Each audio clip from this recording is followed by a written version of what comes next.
Si Katrina Mendiola ay galing sa mahirap na probinsya, na ang tanging dala patungong Maynila ay ang kanyang pangarap para sa pamilya. Ngunit ang kanyang mundo ay biglang magugulo nang pumasok siya bilang kasambahay sa mansyon ng tatlong magkakapatid na may iba't ibang ugali.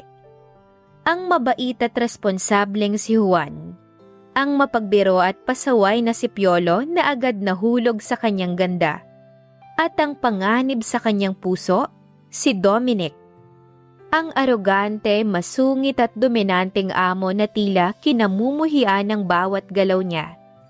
Sa kabila ng asaran at tensyon sa loob ng mansyon, isang gabi ang biglang nabuo na emosyon ang babago sa kanilang tadhana. Sa pagitan ng mapusok na gabi na hindi dapat nangyari, matutuklasan ni Katrina na ang kanyang sinasabing arogante na amo ay may tinatagong matinding pagmamahal para sa kanya. Isang lihim na relasyon na lalong magiging komplikado nang makumpirmang siya ay nagdadalang tao.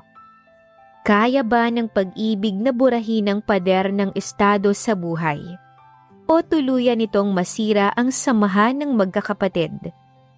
Isang kwento ng sakripisyo, drama, selos at tamis ng paninindigan na magpapatunay na ang pag-ibig ay walang pinipiling estado o pinagmulan. Kumusta mga kaibigan? Samahan ninyo akong ibahagi sa inyo ang mga kwentong magbibigay kilig, magpapatulo ng inyong mga luha, at magbibigay inspirasyon sa bawat isa. Isandalang likod at hayaang ang boses ko ang maglakbay sa inyong mga puso. Ito ang My Views TV. Pero bago tayo magpatuloy, kung bago ka pa lamang sa aming channel ay paki-like po ng ating video. Pa-click din ang subscribe button, gayon din ang bell icon para lagi kayong updated sa mga parating ko pang uploads. Umihip ang malamig na simoy ng hangin ng sandaling yon. Sa maliit na beranda ng kanilang kubo nakatayo si Katrina habang inaayos ang isang luma at kupas niyang bag. Katrina, anak, sigurado ka na ba talaga sa desisyon mo? Tanong ni Aling Karen. Pilit nitong itinatago ang boses na nanginginig sa pag-iyak habang pinipis silang isang lumang panyo. Maaari naman tayong humanap ng ibang paraan dito sa probinsya, anak. Nilingon ni Katrina ang ina at hinawakan ng magaspang nitong mga kamay. Inay, napag-usapan na po natin to, di ba? Ito lang ang natatanging paraan na nakikita ko ngayon. Pero napakalayo ng Maynila, anak. Sabat naman ng kanyang ama na si Mang Teodoro, habang nakasandal sa haligi ng pinto at hawak ang sombrero. Balita ko'y magulo doon, mausok at maraming masasamang tao.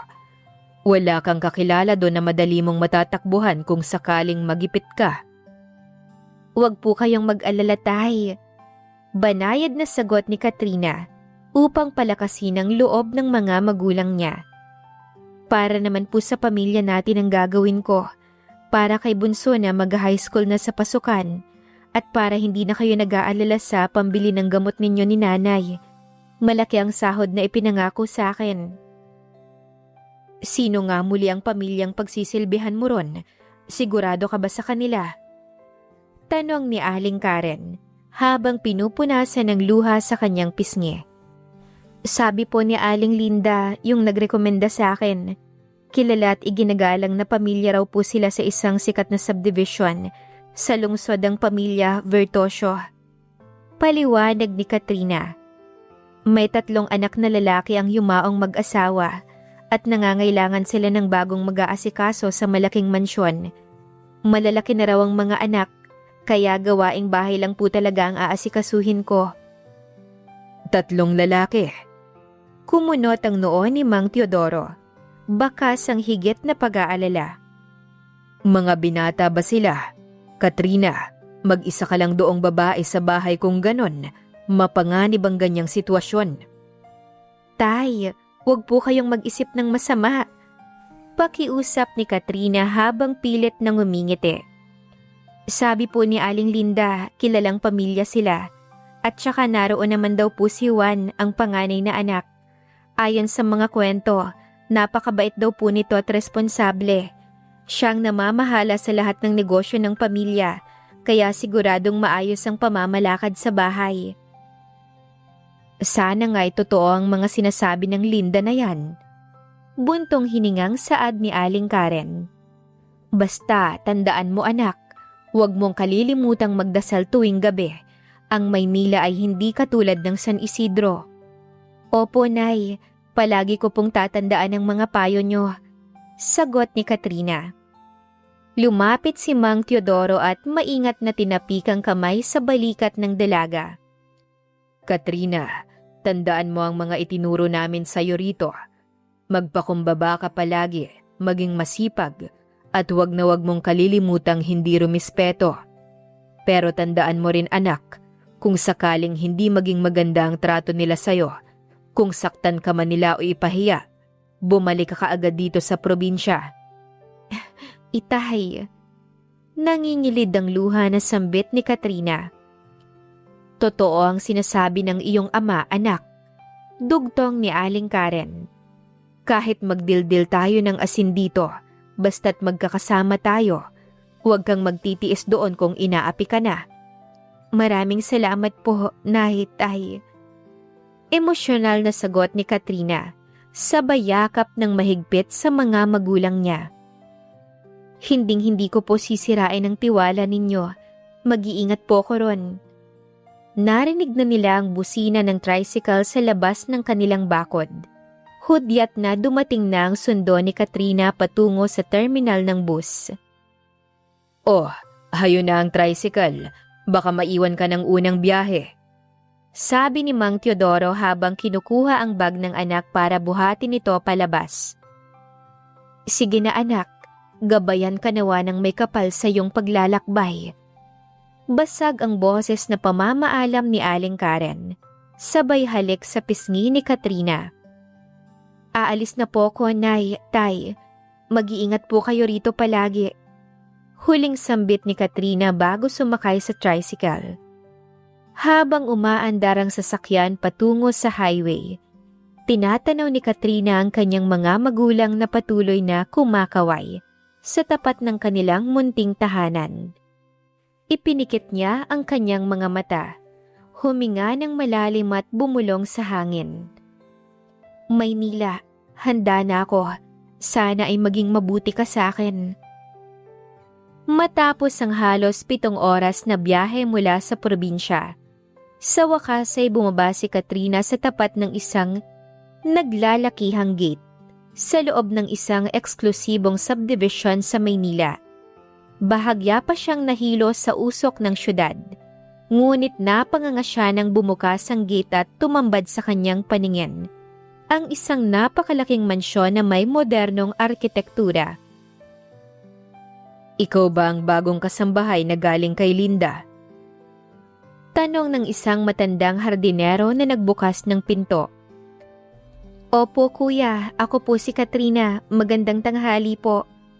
Magalang na sagot ng dalaga habang mahigpit na hawak ang kanyang lumang bag. Pasok ka iha, ituturo ko sa iyo ang pinto ng kusina. Doon ka muna mag-abang, parating na ang mga ma'am ay sir pala. Kamot ulong sabi ng hardinero. Habang naglalakad sa mahabang pathway, halos mapatid si Katrina sa pagtingala sa mansyon. Nang makapasok sa malawak na sala, lalo siyang nahilo. Napakakinis ng sahig at may malaking chandelier sa kisame. Ngunit bago pa man siya makaupo sa dulo, narinig niyang mabibigat na yabag ng sapatos pababa ng hagdan. Sino yan? Isang baritono at malamig na boses ang bumasag sa katahimikan. Napalingon si Katrina at nakita ang isang lalaking matangkad, nakasuot ng mamahaling polo shirt at may napakasungit na muka. Ang kanyang mga mata ay matatalas at tila sinusuri ang bawat pagkatao ni Katrina. Siya si Dominic. Magandang tanghali po sir. Ako po si Katrina, ang bagong kasambahay mula sa San Isidro. Nauutal na pakilala ng dalaga. So, ikaw ang ipinalit ni Linda. Tumaas ang isang kilay ni Dominic habang lumalapit. Tiningnan niya mula ulo hanggang paa ang lumang suot ni Katrina. Sigurado ka bang marunong ka sa gawaing bahay? Mukha kang walang alam. At bakit ganyan ang suot mo? Galing ka ba sa bukid? Dominic, ang aga-aga, ang init ka agad ng ulo mo. Saway ng isa pang lalaki na pababa rin ng hagdan. May hawak itong mga papeles. Nakasalamin at may napakagandang ngiti na agad nagpagaan sa loob ni Katrina. Siya si Juan, ang panganay. Kuya, tinitignan ko lang kung pwede siyang magtrabaho rito. Ayoko nang pabaya sa bahay. Sagot ni Dominic nang walang emosyon. Pagpasensyahan mo na ang kapatid ko, Katrina. Baling sa kanya ni Juan habang nakangiti. Ako si Juan. Ako ang nagpapatakbo ng mga negosyo rito. At ako rin ang madalas mong makakausap tungkol sa mga kailangan sa bahay. Welcome sa mansyon. Maraming salamat po, Sir Juan. Huwag po kayong mag-alala. Masipag po ako at mabilis matuto. Sagot ni Katrina sabay sulyap kay Dominic. Nakasalukuyang nakataas ang kilay. Hey, gabi na ba? Bakit may anghel sa sala natin? Isang masigla at pabirong boses ang umalingaw-ngaw mula sa itaas. Isang lalaking may magulong buhok, nakasuot ng simpleng jersey shorts, at may nakakalokong ngiti ang mabilis na bumaba ng hagdan. Siya si Piolo, ang bunso sa magkakapatid. Piolo, umayos ka nga. Asik ni Dominic. Wow, kuya, siya ba ang bagong yaya natin? I mean, kasambahay? Lumapit si Piolo kay Katrina at hinarap ito ng malapitan. Dahilan para mapaatras ang dalaga sa gulat. Hi, ako si Piolo, ang pinakagwapo sa tatlo. Huwag kang makikinig kay Kuya Dominic ha. Masungit lang talaga yan kasi walang love life. Piolo, tumahimik ka nga kung ayaw mong bawiin ko ang allowance mo. Banta ni Dominic na halatang pikon na. Joke lang kuya, sabi ko nga mabait ka. Tawa ni Piolo sabay kindat sa dalaga. Katrina, di ba? Kung may kailangan ka, tawagin mo lang ako. Lalo na kung gusto mong magpaturo kung paano mag-enjoy at gumala sa Maynila. Magtatrabaho siya rito, Piolo. Hindi makikipaglaro sa'yo. Muling singit ni Dominic bago hinarap si Katrina nang may seryosong tingin. Makinig ka sa akin, miss. Ayoko ng makalat, ayoko ng maingay, at higit sa lahat, ayoko ng napasok sa kwarto ko ng walang paalam. Maliwanag ba? Opo, Sir Dominic. Maliwanag po. Sagot ni Katrina habang nararamdaman ng kakaibang kabog sa kanyang puso dahil sa seryosong tingin ng lalaki sa kanya. Mabuti. Kuya Juan, aalis na ako. May meeting ako sa planta. Malamig na sabi ni Dominic bago tuluyang naglakad palabas ng mansyon nang hindi man lang nagpapaalam sa dalawa. Ayan, umalis na yung monster. Bulong ni Piolo sabay tawa. Huwag kang matatakot dun, Katrina. Tiklop yun kapag nagalit si Kuya Juan. Sige na, Piolo. Ihanda mo na ang sarili mo para sa klase mo. Utos ni Juan bago muling hinarap si Katrina. Katrina, ihatid mo muna ang mga gamit mo sa kwarto ng mga kasambahay sa likod. Pagkatapos ay magpahinga ka muna. Bukas ka na magsimula ng trabaho. Maraming salamat po, Sir Juan. Napakabait niyo po. Nakangiti na wika ni Katrina. Habang bitbit ang kanyang bag patungo sa likod ng bahay, lumingon si Katrina sa pinanggalingan ni Dominic. May kung anong kaba at kakaibang pakiramdam ang naramdaman niya. Isang pahiwatig na ang paninirahan niya sa mansyong to ay hindi magiging madali. Lalo na sa piling ng dominanteng si Dominic. Maagang nagising si Katrina. 5:00 pa lamang ng madaling araw ay nakasuot na siya ng kanyang simpleng uniforme. Isang asul na t-shirt at itim na pantalon. Pagkapasok niya sa napakalawak na kusina, Agad niyang inihanda ang mga sangkap para sa almusal. Nagsalang siya ng sinangag, nagprito ng bacon at nagtimpla ng kape. Aba, napakasipag naman ng bagong anghel ng bahay. Isang pamilyar na tinig ang narinig ng dalaga mula sa pinto ng kusina. Nilungon niya to at nakita si Piolo na nakasando lang at gulong-gulo pa ang buhok. Halatang kagigising lang ngunit may malawak na ring ngiti sa mga labi. Magandang umaga po, Sir Piolo. Magalang na bati ni Katrina sa bayukod ng bahagya. Sinabi ng Piolo na lang, Katrina. Masyado kong nagiging matanda sa sir na yan eh. Tawa ng binata habang umuupo sa tapat ng kitchen island. Wow, ang bango naman yan. Bacon ba yan? Opo, nagluto rin po ako ng sinangag.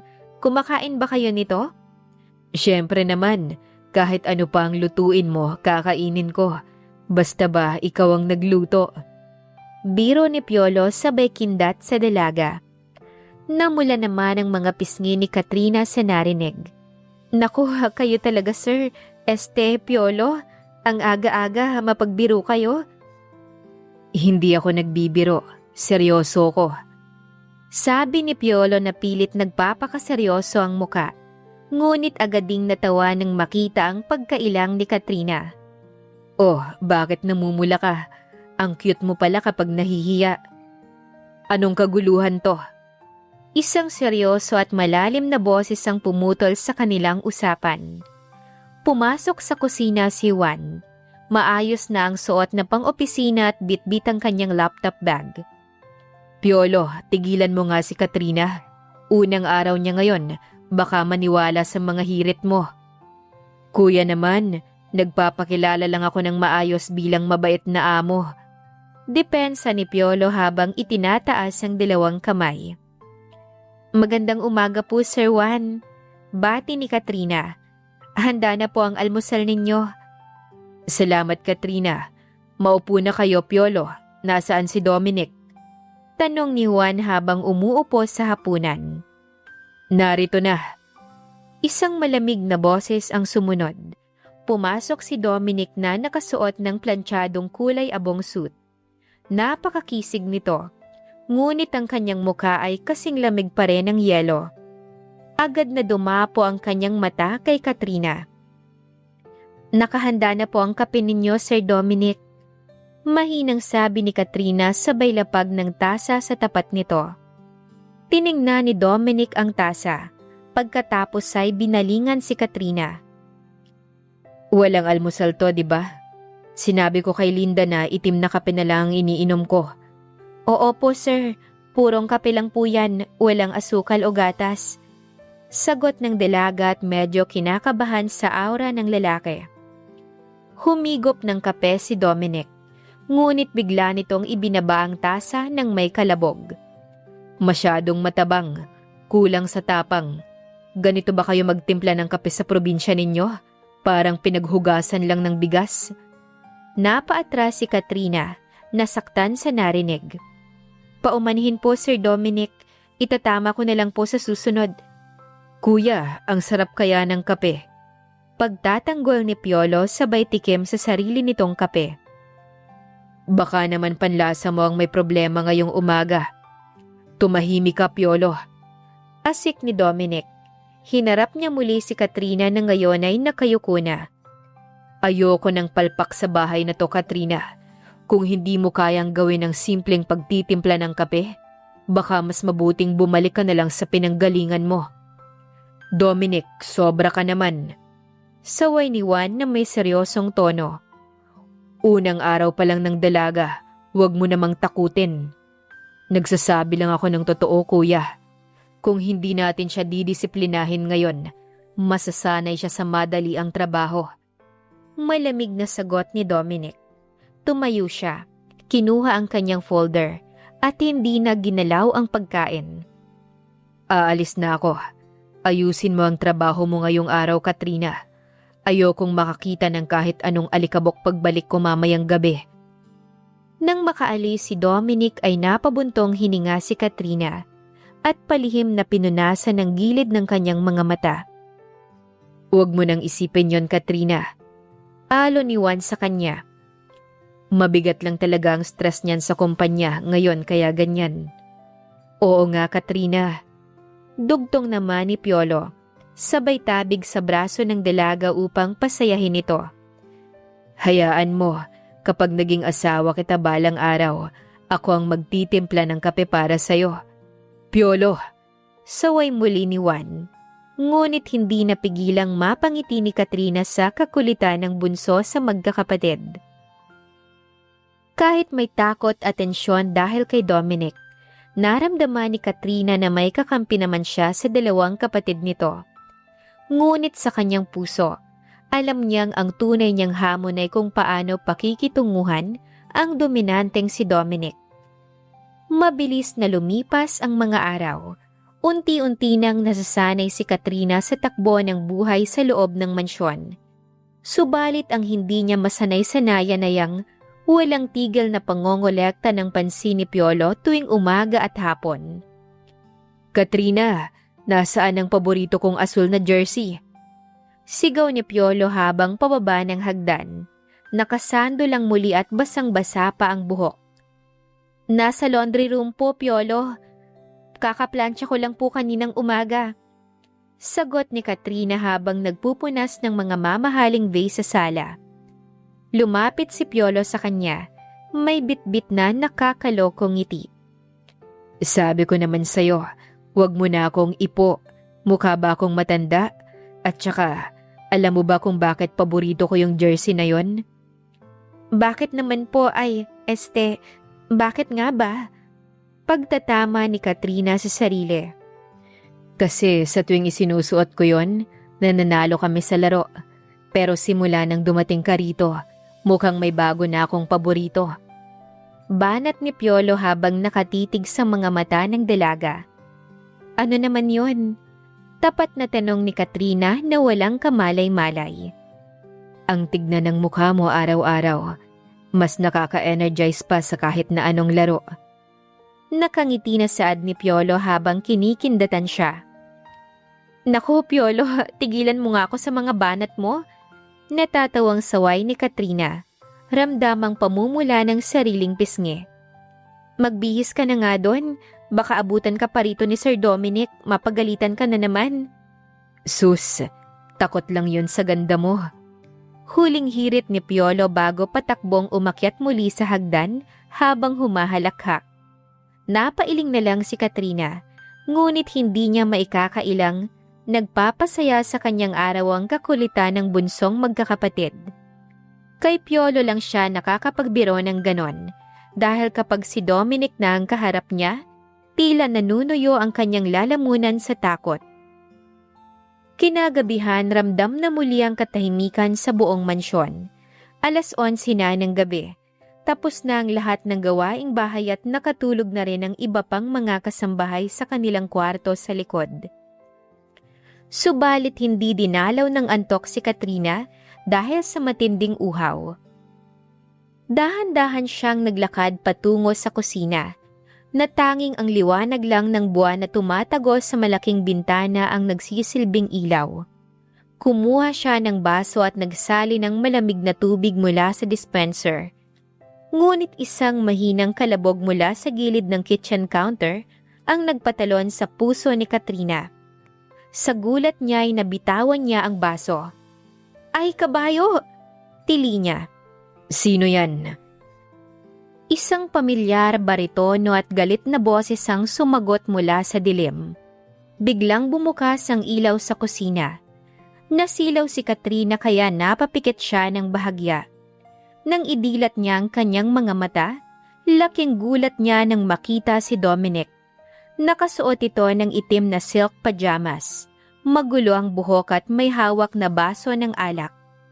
Ngunit ang mas nakakuha ng pansin ni Katrina ay ang bukas na butones ng pangitaas nito na nagpapakita ng matikas at matipunong katawan nito. Sir Dominic, paumanhin po. Akala ko po kung sino na. Nauutal na hingi ng tawad ni Katrina habang nakayuko. Pilit na iniiwas ang tingin sa katawan ng amo. Anong ginagawa mo rito ng ganitong oras? Malamig na tanong ni Dominic habang humahakbang papalapit sa kanya. Hindi ba't sinabi ko na sa'yo na ayoko nang may gumagala sa bahay kapag natutulog na ako? Nauhaw lang po kasi ako, sir. Lalabas lang po sana para uminom. Paliwanag ng dalaga. Tiningnan ni Dominic ang basong nabasag sa sahig. Pagkatapos ay muling binalingan si Katrina. Sa hindi inaasahang pagkakataon, habang humahakbang si Dominic patungo sa kanya, napaatras si Katrina. Hanggang sa sumandalang kanyang likod sa malamig na ibabaw ng kitchen counter. Hindi tumigil si Dominic hanggang sa maging ilang pulgada na lamang ang agwat ng kanilang mga muka. Naramdaman ni Katrina ang init ng hininga ng binata na may kaunting amoy ng alak. Ang matatalas na mata ng lalaki ay tila nanunuot sa kanyang kaluluwa. Ang puso ni Katrina ay nagwawala ng sandaling yon, hindi lang dahil sa takot, kundi dahil sa isang kakaibang boltahe ng kuryente na ngayon niya lang naramdaman sa buong buhay niya. Masyado kang madaming nadidisgrasya sa bahay na to, Katrina. Bulong ni Dominic. Mababa ang boses nito ngunit puno ng otoridad. Lumundag ang tingin nito sa mga labi ng dalaga bago muling tumingin sa kanyang mga mata. Mag-ingat ka dahil hindi sa lahat ng pagkakataon mahaba ang pasensya ko. Opo, sir. Halos walang boses na sagot ni Katrina. Napatitig si Dominic sa kanya ng ilang segundo. Na tila may pinaglalaban ng emosyon sa sarili. Bago biglang lumayo. Iligpit mo yan at siguraduhin mong walang maiiwang bubog. Pagkatapos, bumalik ka na sa kwarto mo. Opo, Sir Dominic. Mabilis na sagot ni Katrina. Nang tuluyang maglakad paalis si Dominic, napahawak si Katrina sa kanyang dibdib. Ang kanyang puso ay mabilis ang pagtibok. Sa dilim ng gabi, alam niyang may nagbago sa pagtingin niya sa kanyang masungit na amo. At ang tagpong yon ang unang mitya ng isang damdaming hindi niya dapat maramdaman.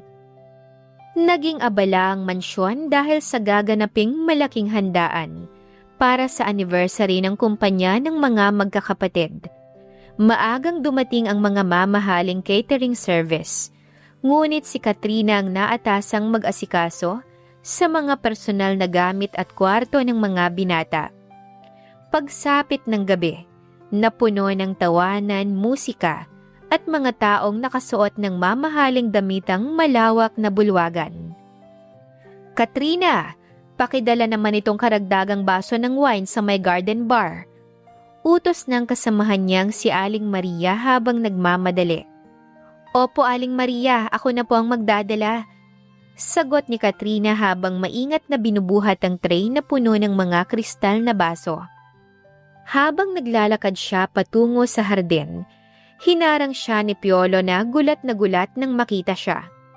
Nakasuot ito ng tuxedo ngunit as usual, medyo maluwag ang kurbata nito. Wow, Katrina, kahit simpleng uniforme lang ang suot mo ngayon, ikaw pa rin ang pinakamaganda rito sa party. Naku, Piolo, huwag mo nga akong biruin ngayon. Kita mong nagmamadali ako, oh. Baka mabasag ko pa tong mga baso. Natatawang saway ng dalaga habang pilit na umiiwas sa binata. Hindi kita binibiro, seryoso ko. Kung pwede lang kitang isayaw ngayon, ginawa ko na. Natatawa na saad ni Piolo. Sige, mamaya ulit aking prinsesa. Napailing naman si Katrina at nagpatuloy sa paglalakad patungo sa madilim na bahagi ng hardin kung saan naroon ang garden bar. Subalit dahil sa pagmamadali at sa suot niyang medyo maluwag na sapatos, hindi niya napansin ang isang nakaangat na ugat ng puno sa gilid ng pathway. Ay! Tili ni Katrina nang bigla siyang ma-outbalance. Nabitawan niya ang tray at nakapikit na hinanda ang sarili sa masakit na pagbagsak sa semento. Ngunit bago pa man siya tumama sa lupa, isang matipunong braso ang mabilis na pumulupot sa kanyang baywang at hinila siya paitaas. Napadilat si Katrina at ang kanyang mukha ay sumubsob sa isang matikas at mabangong balikat. Nang iangat niya ang kanyang tingin, sinalubong siya ng nag-aalalang mga mata ni Dominic. Ayos ka lang ba? Tanong ni Dominic. Mababa ang boses nito. Bakas ang tunay na pag-aalala na ngayon lang narinig ni Katrina. Sir Dominic, nauutal na sambit ni Katrina. Ang kanyang dalawang kamay ay nakahawak sa balikat nito, habang ang mukha naman ni Dominic ay ilang pulgada lang ang layo sa kanya. Opo, ayos lang po ako. Pasensya na po, napakalampa ko. Huwag mong sabihin yan. Mabilis na putol ni Dominic, habang dahan-dahang itinatayo ng maayos ang dalaga. Ngunit hindi pa rin inaalis ang kamay sa baywang nito. Sabi ko naman sa'yo, mag-iingat ka palagi. Paano kung napahama ka? Nalaglag po ang mga baso, baka may nabasag. Nanginginig na sabi ni Katrina. Pilit na tinitignan ng sahig. Hayaan mo ang mga baso. Madaling palitan ng mga yan. Seryosong saad ni Dominic habang nakatitig ng malalim sa mga mata ni Katrina. Sa ilalim ng liwanag ng mga nakasabit na fairy light sa hardin, napansin ni Dominic ang natural na ganda ng dalaga na tila lalong nagniningning sa dilim. Salamat po Sir Dominic sa pagsalo sa akin. Mahinang bulong ni Katrina, ramdamang mabilis na pagtibok ng kanyang puso. Dominic, biglang sabi ng lalaki. Po? Naguguluhang tanong ni Katrina. Kapag tayo lang dalawang magkaharap, huwag mo kong tawaging Sir.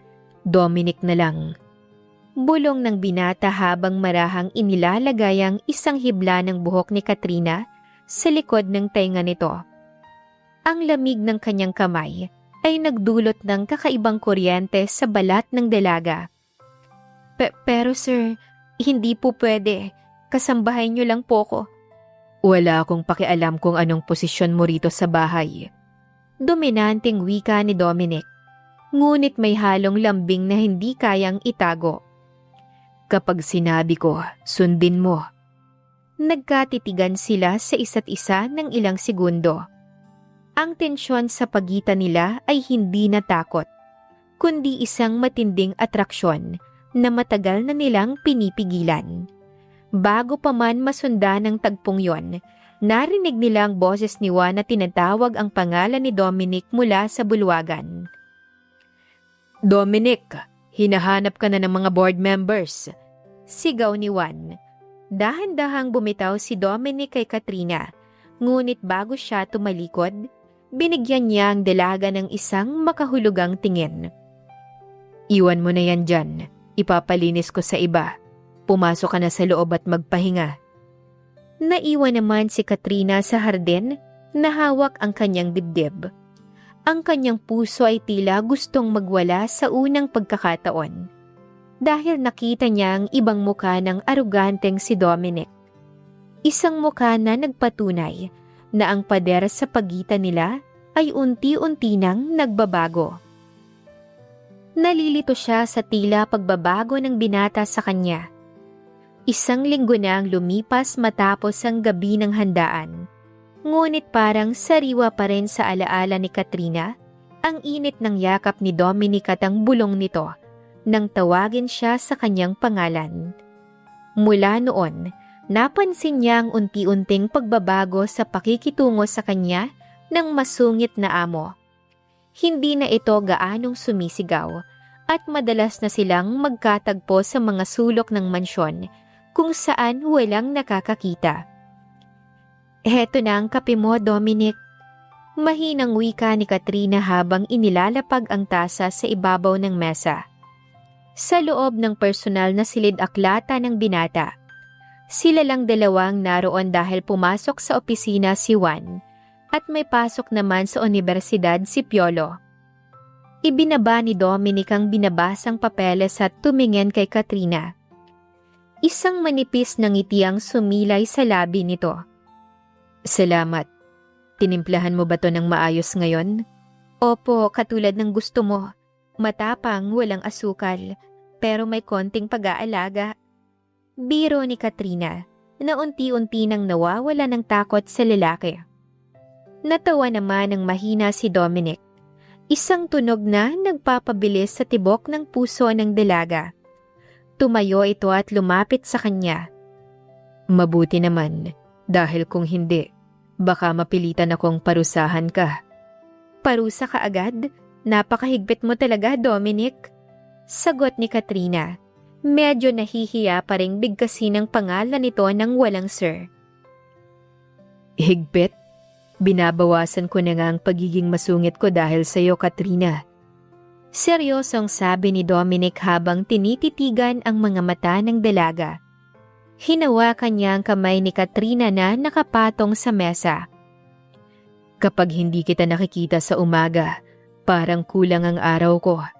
Hindi ko alam kung anong ginawa mo sa akin, pero mukhang nakuha mo ang atensyon ng isang halimaw, tulad ng sabi ni Piolo. Namula naman ang pisngi ni Katrina. Huwag kang ngang magsalita ng ganyan, baka may makarinig sa atin. Kasambahay mo lang ako, Dominic. Kung malaman to ni Sir Juan o ni Piolo. Wala akong pakialam sa sasabihin nila. Ang mahalaga ay kung ano ang nararamdaman natin ngayon. Hindi ko alam kung bakit sa isang iglap ay nag-ibang nararamdaman ko sa'yo. Baka ito na ang tinatawag na love at first sight. Pero bago pa man makasagot si Katrina, nakarinig sila ng mabibigat na yabag mula sa labas ng pinto. Mabilis na binawi ni Katrina ang kanyang kamay at umayos ng tayo, habang si Dominic naman ay bumalik sa kanyang upuan at nagkunwaring nagbabasa muli. Bumukas ang pinto at pumasok ron si Piolo. Bagsak ang mga balikat nito at mukhang pagod. Ngunit nang makita si Katrina sa loob ng silid, agad na sumigla ang kanyang muka. Katrina, nandito ka lang pala. Kanina pa kita hinahanap sa kusina. Masayang sabi ni Piolo habang papalapit sa dalaga. Subalit napansin niya ang bahagyang pagkailang sa muka ni Katrina at ang seryosong tingin ng kanyang kuya Dominic. Naghatid lang ako ng kape para sa kuya mo, Piolo. Paliwanag ni Katrina. Pilit na pinapakalma ang sarili. Tumingin si Piolo kay Dominic. Pagkatapos ay muling binalingan si Katrina. Ganun ba? Bakit parang namumula ang mga pisngi mo? At saka, kuya, hindi ba't ayaw mo nang may nangingialam sa'yo kapag nasa library ka? Naglilingkod lang siya bilang kasambahay, Piolo. Huwag mong bigyan ng ibang kahulugan ng lahat ng bagay. Malamig na sagot ni Dominic. Bumalik ang kanyang aruganteng tono. Lumiit ang mga mata ni Piolo. May kung anong hinala at selos na gumapang sa kanyang puso.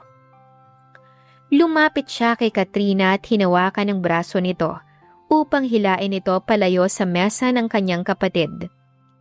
Sige na, Katrina. Samahan mo muna ako sa kusina. Nagugutom na ako. Gusto ko ng merienda. Yung ikaw ang maghahanda, ha? Sige, Piolo. Dominic, aalis na ako. Paalam ni Katrina. Muntik na siyang madula sa pagtawag ng pangalan ni Dominic, kaya mabilis siyang naglakad palabas kasama ang bunso. Nang makarating sila sa kusina, binitawan ni Piolo ang braso ni Katrina, ngunit nanatili itong nakatitig sa kanya ng seryoso. Wala na ang mapagbirong Piolo na nakasanayan niya. Katrina, may tinatago ka ba sa akin? Seryosong tanong ni Piolo. Ano namang itatago ko sa'yo, Piolo? Wala naman. Sagot ni Katrina habang naghahanda ng juice. Napapansin ko kasi nitong mga nakaraang araw, palagi kayong magkasama ni Kuya Dominic. At kapag tinitingnan ka niya, iba ang mga mata niya parang kumukuti-kutitap. Saad ni Piolo, may bakas ng lungkot at selo sa boses. Katrina, alam mo namang gusto kita, di ba? Unang araw mo pa lang dito, sinabi ko na sa'yo yan. Huwag mong sabihin sa akin na mas gusto mo ang masungit na tulad niya kaysa sa akin. Napatigil naman si Katrina sa kanyang ginagawa. Hindi niya alam kung paano sasagutin ang tapat na pag-amin ni Piolo. habang sa kanyang puso, alam niyang ang masungit na si Dominic ang unti-unting kumukuha sa kanyang pagmamahal.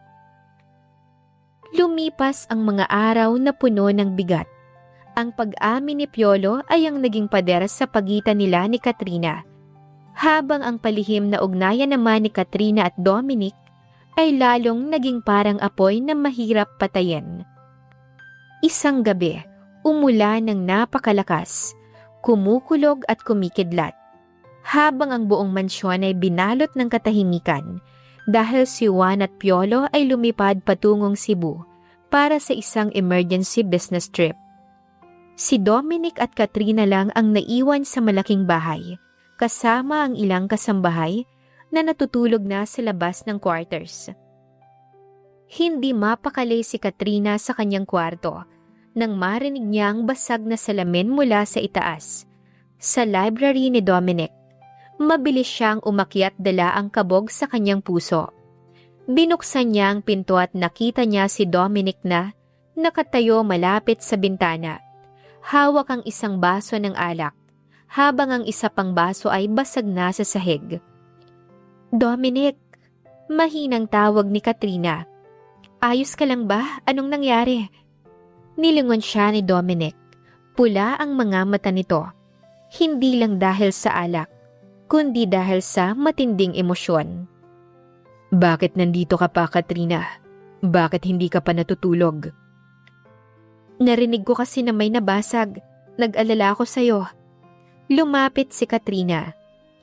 Nitong mga nakaraang araw, napakailap mo. May problema ba? Biglang ibinaba ni Dominic ang baso. At sa isang mabilis na hakbangay, hinawakan niya si Katrina sa magkabilang balikat. Ang problema ko ay ikaw, Katrina. Ikaw na gabi-gabi kong iniisip. Nakikita ko kung paano ka tignan ni Piolo at nahihibang ako sa selos. Hindi ko na kayang magkunwari na wala akong pakialam sa'yo kapag may ibang tao. Dominic, alam mo namang kasambahay mo lang ako. Subalit hindi na natapos ni Katrina ang sasabihin niya. Wala akong pakialam sa mundo, Katrina. Ang alam ko lang, mahal kita. Bulong ni Dominic, mababa ngunit puno ng emosyon. Bago pa man makasagot ang dalaga, hinila na siya ni Dominic bago binigyan ng isang halik na puno ng init, ng matagal na pagpipigil at ng matinding pag-ibig. Nanlambot ang mga tuhod ni Katrina. Ang takot na nararamdaman niya nung una ay tuluyang natunaw. Pinalitan ng nag-aalab na damdamin na matagal na rin niyang itinatago sa kanyang puso. "Dominic, mahal din kita." Hikbi ni Katrina sa pagitan ng kanilang mga halik, habang ang mga luha ng emosyon ay pumatak na sa kanyang pisngi. Hinding-hindi kita bibitawan, Katrina. Akin ka lang. Seryosong wika ni Dominic habang binuhat ang dalaga patungo sa malambot na sofa sa loob ng library. Sa ilalim ng liwanag ng kidlat at sa saliw ng tunog ng malakas na ulan, tuluyang isinuko ni na Katrina at Dominic ang kanilang mga sarili sa tawag ng pag-ibig. Walang puwang ang bukas na panganib. Ang tanging mahalaga lang sa kanila ng gabing yon ay ang init ng isa't isa. Isang mapusok na gabi na naging simula ng isang lihim na relasyon. Ngunit lingid sa kanilang kaalaman, ito rin ang gabing magdadala ng isang hindi inaasahang biyaya na magbabago sa kanilang tadhana habang buhay. Isang linggo matapos ang mapusok na gabing yon, nagbago ang ihip ng hangin sa mansyon. Mas lalong naging maingat sina Dominic at Katrina. Subalit sa bawat pagkakataon na magkatagpo ang kanilang mga mata, may init at pangakong hindi maikakaila. Gayunpaman, ang kapayapaang to ay agad na bulabog sa pagbabalik ni Juan at Piolo mula sa kanilang business trip. "Katrina, we're back!" Masiglang sigaw ni Piolo pagkapasok sa mansyon. Bitbit ang isang kahon ng pasilubong. "Nasaan ang aking prinsesa? Miss na miss ko na ang luto mo." Lumabas si Katrina mula sa kusina. Pilit nang umingiti ngunit medyo maputla ang muka. Magandang hapon po, Sir Juan, Piolo. Kamusta po ang biyahe ninyo? Maayos naman, Katrina. Salamat. Sagot ni Juan habang ibinababa ang kanyang coat. Napatingin siya ng masinsinan sa dalaga. Ayos ka lang ba, Katrina? Parang nanunuyo ang mga labi mo at medyo maputla ka ngayon. Opo, Sir Juan. Medyo puyat at pagod lang siguro sa paglilinis. Palusot ni Katrina. Puyat? O baka naman namimiss mo lang ako? Biro ni Piolo sabay lapit at abot ng isang maliit na paper bag. Heto, pinakamasarap na tuyo at mangga mula sa Cebu. Alam ko ang paborito mo ang maasim. Sa hindi inaasahang pagkakataon, nang maamoy ni Katrina ang dalang pagkain ni Piolo, biglang umikot ang kanyang sikmura. Ang mabangong amoy ng manggang pinitas at tuyo na dati niyang kinakain ay biglang nagdulot sa kanya ng matinding pagkahilo. Napahawak siya sa kanyang bibig at napaurong. Katrina, anong problema? Tanong ni Piolo. Biglang nag-alala ang muka. Pasensya na, excuse me po. Nauutal na sabi ni Katrina bago mabilis na tumakbo patungo sa banyo. Anong nangyari doon? Takang tanong ni Juan. Eksakto namang pababa ng hagdan si Dominic na nakarinig sa kaguluhan. Agad na nagtagpo ang tingin nila ni Juan. Anong meron dito? Malamig na tanong ni Dominic. Bagamat ang kanyang puso ay nagsisimula ng kabahan nang mapansing wala si Katrina sa sala. Si Katrina, kuya. Biglang namutla tumakbo sa banyo nang maamoy niya tong pasalubong ko. Parang diring-diri sa amoy. Paliwanag ni Piolo na may pagtataka pa rin. Baka naman may nakain lang na masama. Sagot ni Dominic.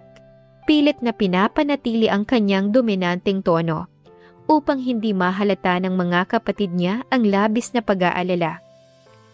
Huwag niyo nang guluhin si Katrina. Hayaan niyo muna siyang magpahinga. Samantala sa loob ng banyo, nakasubsob si Katrina sa tapat ng lababo at walang tigil sa pagsuka. Sapo niya ang kanyang tiyan habang lumuluha. Hindi lang pagkahilo ang nararamdaman niya nitong mga nakaraang araw. Naantala na rin ang kanyang buwan ng dalaw. Diyos ko, huwag naman po sana. Bulong niya sa sarili habang nakatingin sa salamin. Ang kanyang mga kamay ay nanginginig sa takot. Alam niya ang mga senyales na ito. Ito ang eksaktong pakiramdam ng isang babaeng nagdadalang tao. Nang lumabas siya sa banyo, pagkalipas ng ilang minuto, sarado na ang sala at mukhang umakyat na sa kani-kanilang kwarto ang magkakapatid. Subalit nang pumasok siya sa madilim na pasilyo patungo sa laundry room, isang kamay ang biglang humila sa kanya sa gilid. Dominic! Gulat na bulong ng dalaga nang makita ang muka ng amo sa dilim. Ayos ka lang ba? Anong nararamdaman mo? Sunod-sunod na tanong ni Dominic. Mahigpit ang hawak sa kanyang mga balikat. Wala na ang aroganteng boss, kundi isang lalaking takot na takot para sa babaeng mahal niya. Dominic, nahihilo ko. At ang mga amoy ng pagkain hindi ko kayang sikmurain. Umiiyak na saad ni Katrina. Natatakot ako. Paano kung buntis ako? Natigilan si Dominic. Binalot sila ng mabigat na katahimikan. Kinabukasan ay hindi mapakali si Dominic sa loob ng kanyang opisina. Kahit anong tingin niya sa mga papeles sa kanyang mesa, ang maputlang muka ni Katrina at ang salitang buntis ang paulit-ulit na bumabalot sa isipan niya. Hindi na siya nag-aksaya ng panahon. Palihim siyang lumabas at pumunta sa pinakamalayong butika upang bumili ng pregnancy test kit. Pagdating ng gabi, nang masigurong tulog na sina Juan at Piolo, muling nagtagpo ang dalawa sa library. Nanginginig ang mga kamay ni Dominic habang inaabot ang maliit na kahon kay Katrina. Ito, gamitin mo to ngayon, Katrina, para makasigurado tayo. Mababa at seryosong utos ni Dominic. Dominic, natatakot ako. Umiiyak na bulong ni Katrina habang nakatitig sa kahon. Paano kung positibo? Ano nang sasabihin ng mga kapatid mo? Ang mga magulang ko sa probinsya, mamamatay sila sa hiya. Huwag mong isipin ng ibang tao, Katrina. Ako ang bahala sa'yo. Sige na, pumasok ka na sa banyo. Pagpapalakas loob ni Dominic. Halos 20 minuto ang lumipas na parang 1 taon kay Dominic. Lakad-takbo siya sa loob ng library, hindi mapakali. Nang sa wakas ay bumukas ang pinto ng banyo, lumabas si Katrina na tuluyan ng humihikbi. Halos manghina ang kanyang mga tuhod kaya mabilis siyang sinalo ng binata. Katrina, anong resulta? 2 pulang guhit. Positibo.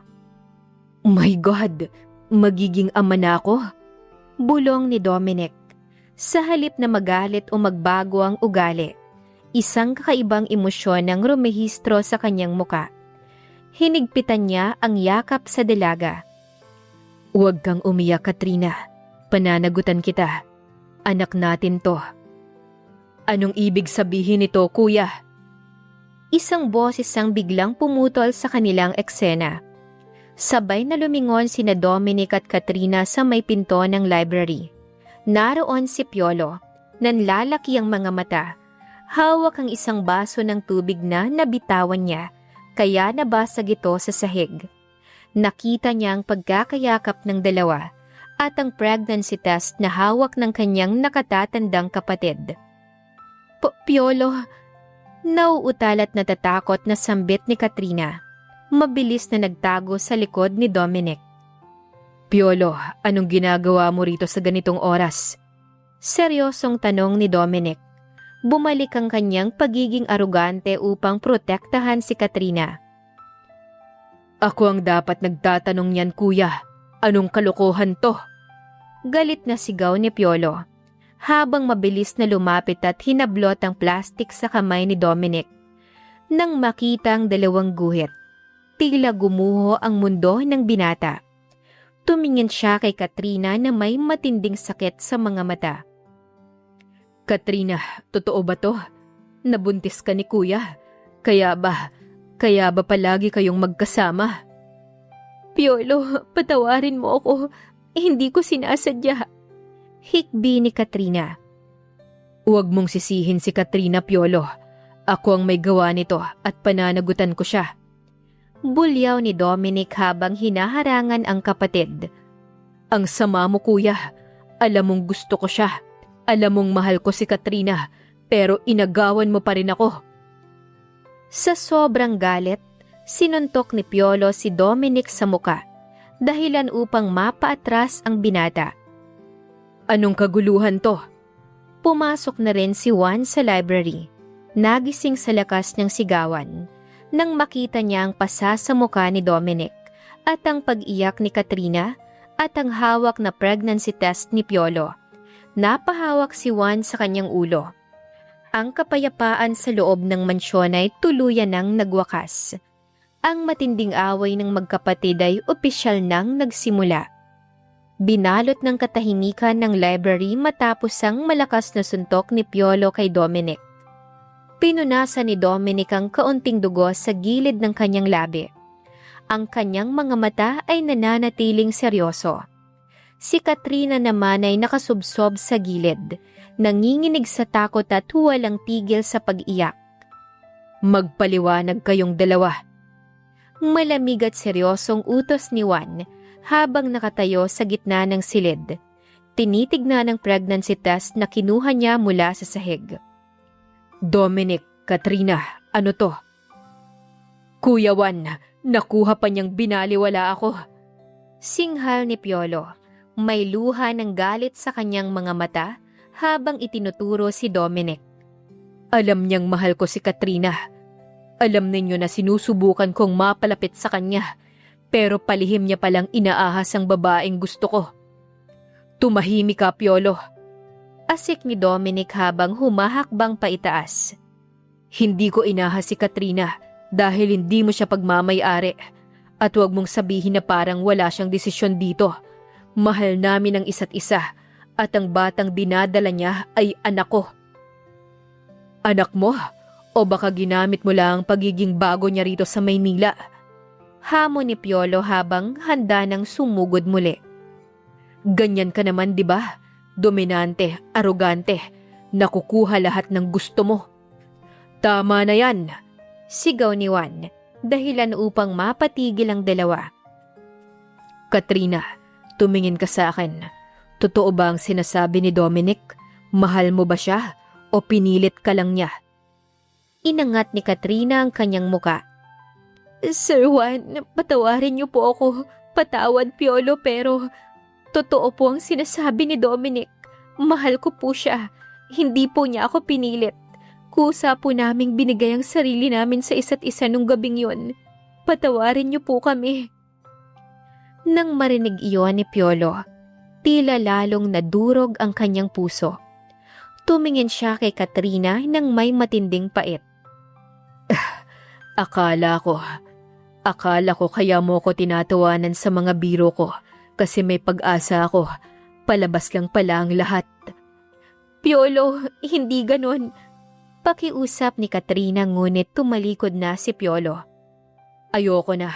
Bahala kayo sa buhay niyo. Galit na sabi ni Piolo bago padarag na isinarado ang pinto. At lumabas ng mansyon kahit malalim na ang gabi.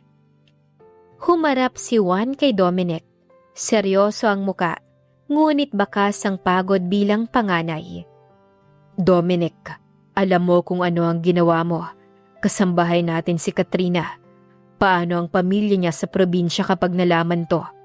Ano ang mukhang ihaharap natin kay Linda na nagrekomenda sa kanya? Pananagutan ko siya, kuya. Pakakasalan ko si Katrina. Seryoso at walang alinlangang sagot ni Dominic. Sabay kabig kay Katrina sa kanyang tabi. Hindi ko hahayaang ituring siyang kahihiyan. Anak ko ang dinadala niya at gagawin ko ang lahat para magpakasal kami. Nakahinga ng maluwag si Juan, ngunit alam niyang hindi ganon kadali ang lahat. Mabuti kung ganon, dahil kung hindi mo gagawin yan, ako mismong magpapalaya sa iyo sa kumpanya. Sa ngayon, Katrina, huwag ka nang umiyak. Masama sa sanggol ang labis na stress. Bukas, pag-uusapan natin kung paano natin to ipapaalam sa mga magulang mo. Tumingin si Katrina kay Dominic at sa kabila ng gulo at galit ni Piolo, nakita niya ang paninindigan sa mga mata nito. Matapos ang halos 7 oras na biyahe, narating din ni Dominic at Katrina ang San Isidro. Habang papalapit ang kanilang sasakyan sa munting kubo, lalong nanginginig ang kamay ni Katrina. Napansin naman yon ni Dominic at hinawakan niya ng mahigpit ang dalaga. Huwag kang matakot, Katrina. Nandito ako. Kakayanin natin to. Bulong ni Dominic, gamit ang malambing na tono na para lang sa kanya. Dominic, hindi mo kilala si Itay. Napakahigpit nun pagdating sa dignidad ng pamilya namin. Baka saktan ka niya. Nanginginig na sagot ni Katrina habang bumababa sila ng sasakyan. Hayaan mo siyang saktan ako kung yun ang magpapabawas sa galit niya. Karapatan niya yon bilang ama mo. Seryosong sagot ng lalaki. Nang makarating sila sa tapat ng bahay nila Katrina, lumabas si Aling Karen na may hawak na walis tambo. Nanlaki ang mga mata nito nang makita ang anak, kasama ang napakakisig at mayamang lalaki. Katrina, anak, bakit hindi mo sinabing uuwi ka? At sino itong kasama mo? Nay! Naiiyak na sambit ni Katrina sa bayakap ng mahigpit sa ina. Lumabas din si Mang Teodoro mula sa loob ng bahay. Nakakunot ang noo habang nakatingin kay Dominic. Anong meron dito, Katrina? Sino ang lalaking ito? Magandang hapon po, sir. Ako po si Dominic, ang amo ni Katrina sa Maynila. Pormal at magalang na pakilala ni Dominic, sabay abot ng kanyang kamay. Subalit hindi ito tinanggap ng matanda. Amo, kung amo ka, Bakit magkahawak ang kamay ninyo ng anak ko? Seryoso at may otoridad na tanong ni Mang Teodoro. Pumasok silang lahat sa loob ng maliit na sala. Hindi na nagpaligoy-ligoy pa si Dominic. Lumuhod siya sa harap ng mga magulang ni Katrina. Isang bagay na hinding-hindi gagawin ng isang arogante at mayamang katulad niya. Ngunit ginawa niya para sa babaeng mahal niya.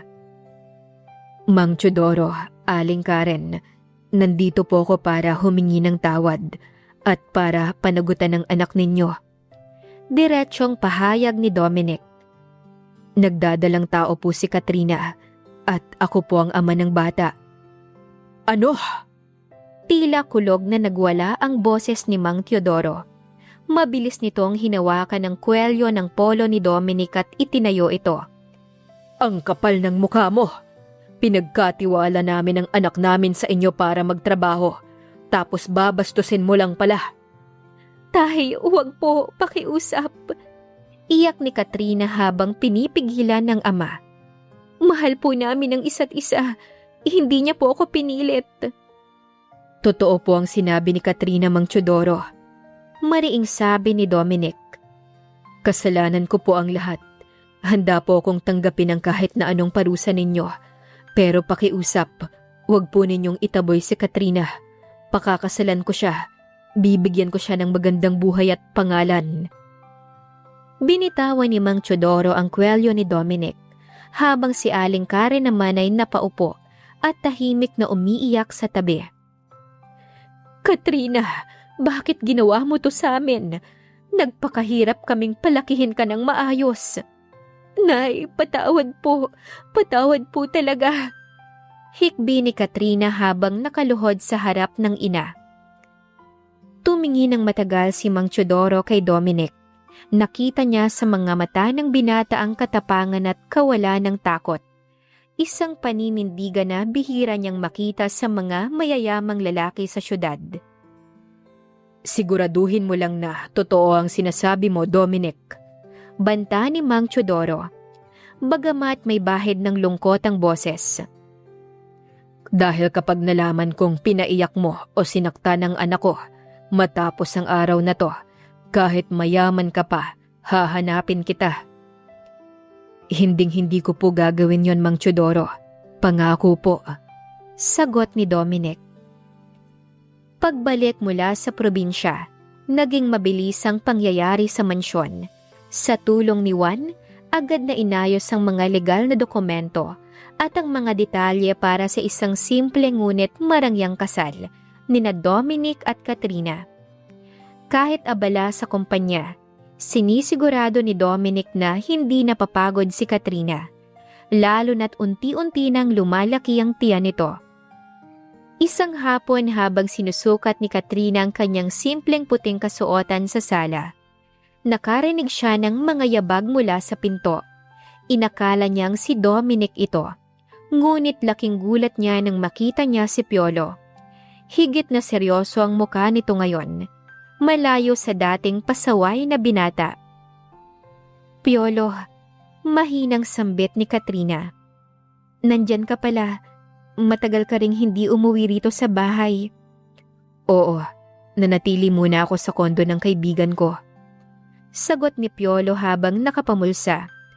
Tumingin ito sa suot na trahe de boda ng dalaga. Isang mapait na ngiti ang sumilay sa mga labi nito. Bagay sa'yo. Mukha kang ang prinsesa ngayon, Katrina. Patawarin mo ko, Piolo, tungkol sa lahat ng nangyari. Nakayukong wika ni Katrina. Ramdam pa rin ang guilt sa kanyang puso. Huwag ka nang humingi ng tawad. Wala kang kasalanan. Lumapit ng bahagya si Piolo, ngunit may distansya pa rin. Hindi mo naman pwedeng pilitin ang puso mo na mahalin ako kung si Kuya Dominic talaga ang tinitibok niyan. Nagalit lang ako nung una kasi pakiramdam ko naging unfair si Kuya. Pero nung makita ko kung paano kanya ipaglaban sa mga magulang mo, narealize kong seryoso talaga siya sa'yo. Salamat, Piolo. Napakabait mo talaga. Oh, huwag ka nang umiyak. Baka sugurin ako ni Kuya rito. Lagot na naman ako. Biro ni Piolo. Pilit na ibinabalik ang dating sigla. Naparito lang naman ako para ibigay ito sa'yo. Inabot ni Piolo ang isang maliit na pulang kahon. Nang buksan ito ni Katrina, naglalaman ito ng isang magandang gintong pulseras. Para sa baby ninyo. Sabi ni Piolo. Gusto ko lang malaman mo na tanggap ko na at saka hindi naman pwedeng magkaaway kami ni Kuya habang buhay dahil lang sa pag-ibig. Mas mahal ko ang pamilyang to. Anong ginagawa mo rito? Isang seryoso at baritonong boses ang pumutol sa kanilang usapan. Pumasok si Dominic mula sa pinto ng mansyon, bit-bit ang isang folder. Relax lang kuya. Itinaas ni Piolo ang dalawang kamay habang nakangiti. Wala akong balak agawin si Katrina. Nakikipag-ayos lang ako sa magiging hipag ko. Napatigil si Dominic. Tumingin kay Katrina na dahan-dahang tumatango. Huminga ng malalim si Dominic. Ibinaba ang kanyang folder at lumapit kay Piolo. Salamat sa pagbabalik, bunso. Formal ngunit may sinseridad na wika ni Dominic. Kuya, isang habilin lang. Huwag mong paiiyakin si Katrina. Alam mong protective ako sa kanya. Kapag sinaktan mo yan, babawiin ko siya sa'yo, kahit kasal pa kayo. Natawa ng mahina si Dominic.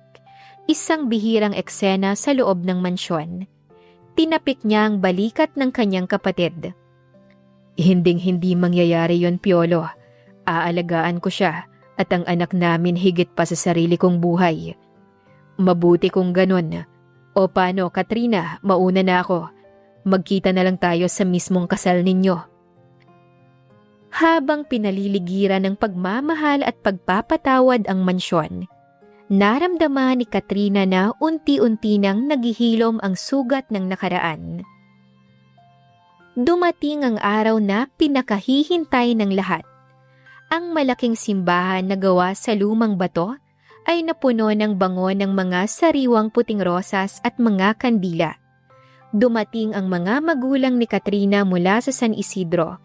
Suot ang kanilang mga pormal na kasuotan. Si Mang Teodoro ay halatang naiilang sa karangyaan, habang si Aling Karen naman ay tahimik na pinupunasan ang luha ng kagalakan. Sa tapat ng altar, nakatayo si Dominic. Napakakisig nito sa kanyang suot na pasadyang itim na tuksido. Sa tabi niya ay ang kanyang dalawang kapatid, si Juan bilang best man at si Piolo na may ngiti sa mga labi. Tanda ng tunay na pagtanggap at pagpapatawad.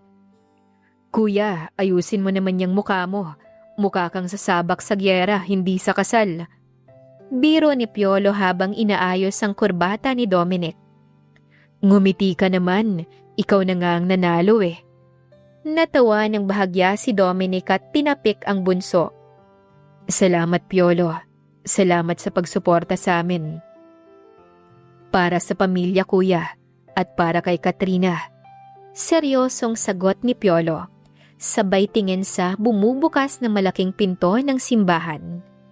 Oh, ayan na ang prinsesa mo. Tumugtog ang maramdaming awitin ng kasal. Ang lahat ng tao ay napalingon sa pinto. Doon ay nakatayo si Katrina. Hawak ang braso ng kanyang ama. Napakaganda niya sa kanyang puting gown na sadyang idinisenyo para maitago ng bahagya, ngunit maging komportable ang kanyang 5 buwang tiyan. Ang kanyang morenang kagandahan ay lalong nagniningning sa ilalim ng belo. Habang naglalakad sa dambana, hindi mapigilan ni Katrina ang maiyak. Tumingin siya sa kanyang ama. Tay, maraming salamat po sa paggabay sa akin. Akala ko po ay itataboy niyo ako matapos ang nangyari. Anak, kahit kailan ay hindi kita matatanggihan. Mahinang sagot ni Mang Teodoro, habang nanginginig din ng boses.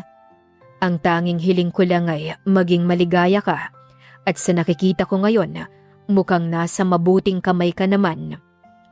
Nang makarating sila sa tapat ng altar, hinarap ni Mang Teodoro si Dominic.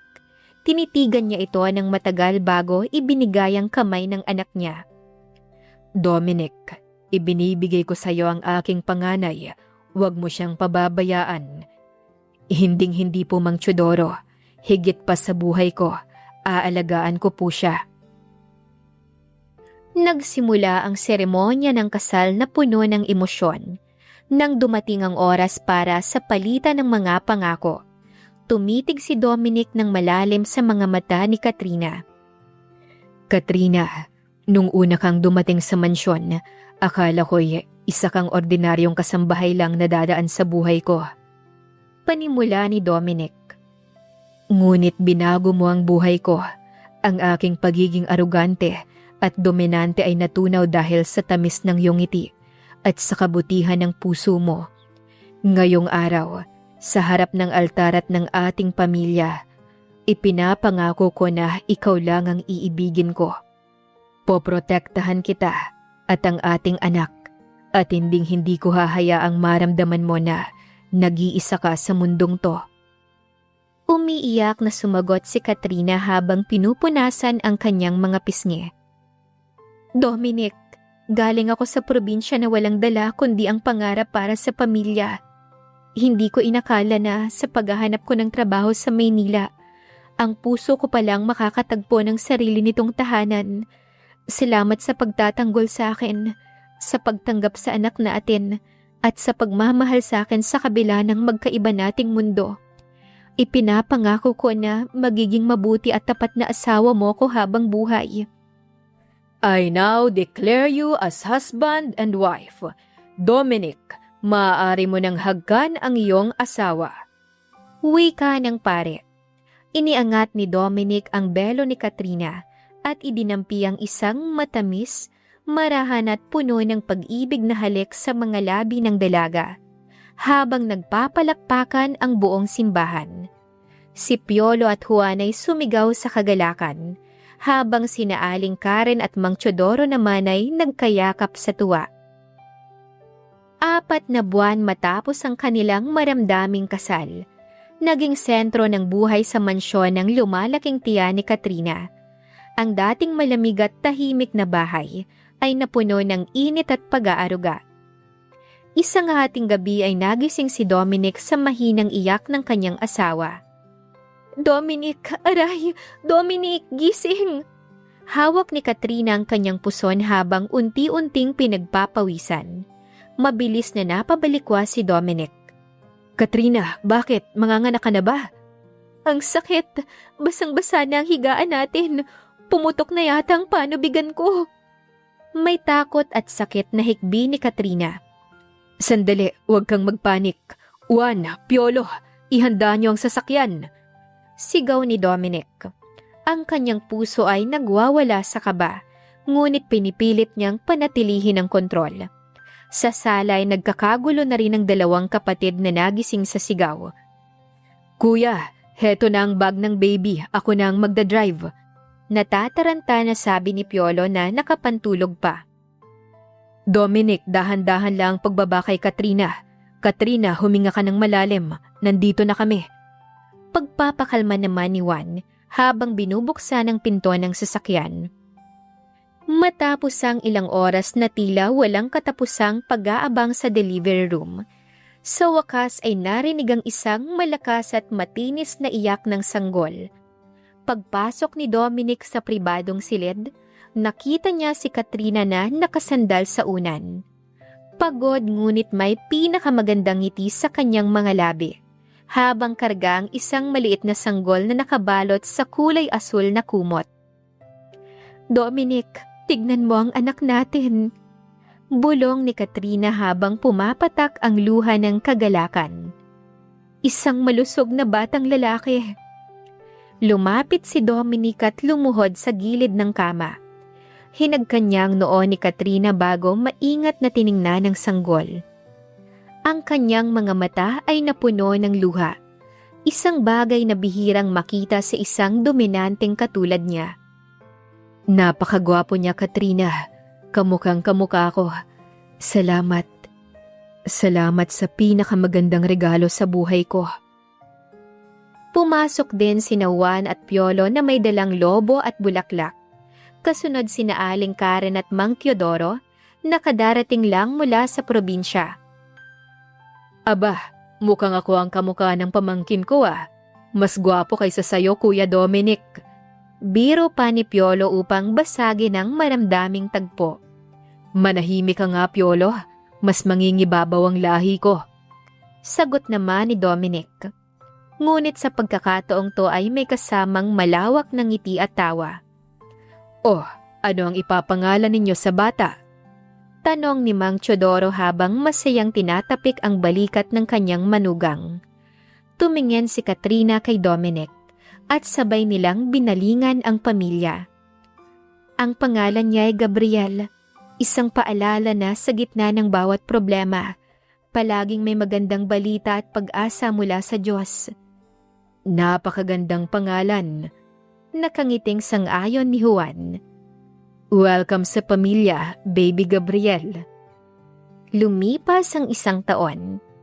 Ginanap ang unang kaarawan ni Gabriel sa malawak na hardin ng mansyon. Naroon ang lahat, ang pamilya ni Katrina mula sa San Isidro na madalas nang bumisita sa Maynila. Si Juan na nakikipaglaro sa bata. At si Piolo na walang tigil sa pagkuha ng litrato habang nagpapatawa. Nakatayo sina Dominic at Katrina sa beranda. Pinapanood ang buong pamilya. Nakaakbay si Dominic sa baywang ng kanyang asawa, habang si Katrina naman ay nakasandal sa kanyang balikat. Salamat, Katrina. Bulong ni Dominic sa kanyang tenga. Kung hindi ka dumating sa buhay namin bilang kasambahay, siguro hanggang ngayon ay mananatili akong mapagmataas, arogante at walang pakialam sa mundo. Tinuruan mo akong magmahal ng totoo. Iniharap ni Katrina ang kanyang muka sa asawa at hinawakan ang pisngi nito. Salamat din, Dominic. Hindi ko akalain na ang pagdating ko rito sa Maynila ang magdadala sa akin sa lalaking magiging sandigan ko habang buhay. Ikaw ang aking tahanan. At ikaw ang aking buhay. Sagot ni Dominic. Bago idinampi ang isang matamis at matagal na halik sa mga labi ng asawa. Ang kanilang kwento na nagsimula sa isang simpleng paglisan sa probinsya, dumaan sa mga asaran, lihim na pag-ibig, matinding drama at pagsubok ay humantong sa isang ganap at walang hanggang kaligayahan. Ang maid mula sa probinsya ay hindi na isang kasambahay. Siya na ngayon ang prinsesa ng mansyon at ng puso ng lalaking nagmamahal sa kanya ng buong buo. Ang tunay na pag-ibig at paninindigan ay walang kinikilalang estado sa lipunan o pinagmulan. Ipinakita ng kwento ni na Dominic at Katrina na ang pagpapakumbaba, katapatan at pagsisikap, tulad ng katangian ni Katrina, ay may kakayahang magpalambot sa pinakamatigas at pinakaaroganteng puso. Bukod dito, itinuturo rin ng kwento ang kahalagahan ng pananagutan at pagpapatawad sa pamilya.